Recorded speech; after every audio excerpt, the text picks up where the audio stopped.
Hi, I'm Kara and I'm with Siouxland Libraries and I'm here with Andy and we are going to compare and match books with movies. So I'm going to start with the books I challenged Andy to find a movie to.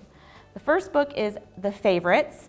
This is a Wuthering Heights retelling, but told like Daisy Jones and the Six, but with ice dancing. So much drama. For The Favorites, I chose the 1992 romantic comedy, The Cutting Edge. It features a spoiled ice princess and a rundown hockey player who must team up to win the Olympic gold medal for figure skating. There's romance, there's comedy, what's not to like?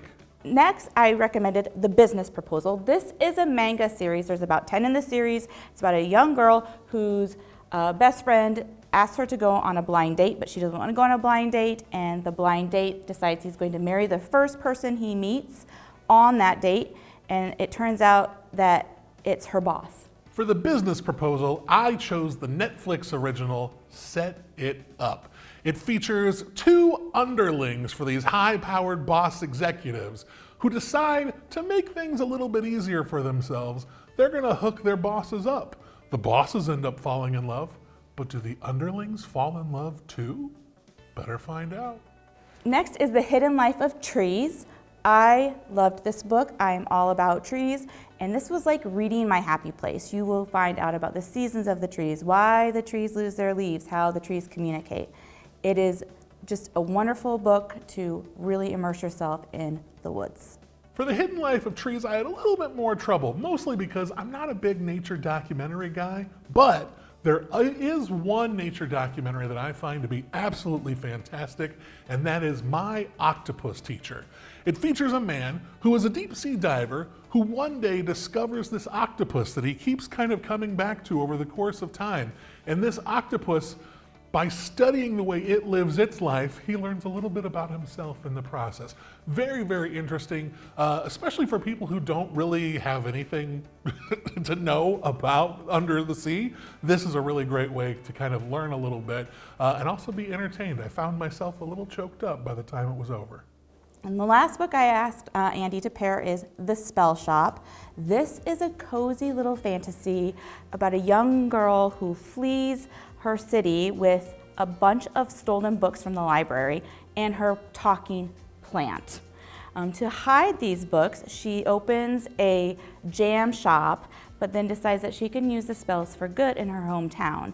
If you decide to read this book, just be ready to feel nice and warm and suspend all imagination to believe in mermaids and more horses and talking plants and mythical bears. It really just takes you away.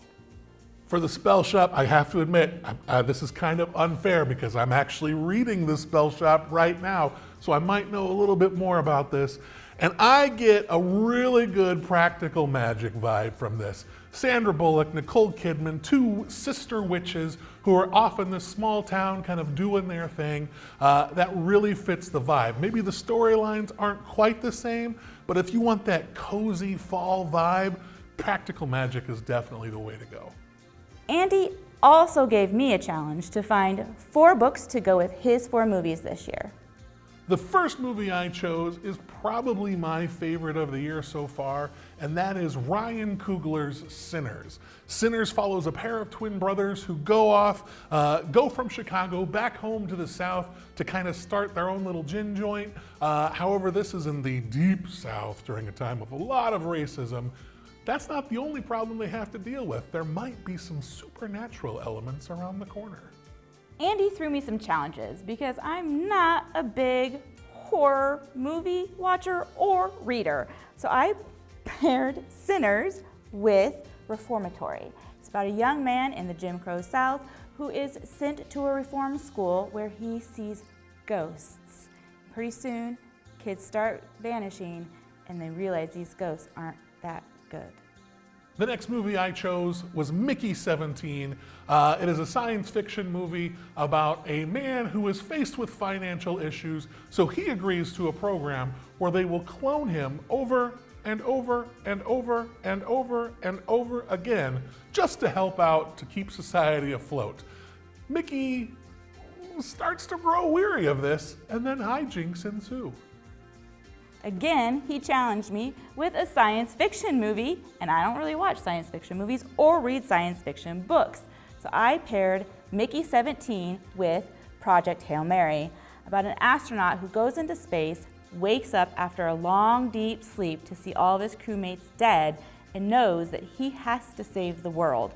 But his memory is fuzzy, and as it slowly comes back, things start to happen.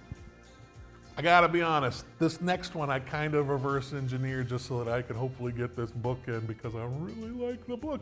But I went with the classic Sliding Doors starring Gwyneth Paltrow about a woman who is faced with the opportunity for her life to go on two divergent paths. I wonder what a good book about divergent paths could be. Andy shared with me that he loved the book The Names and that he would pair it with Sliding Doors.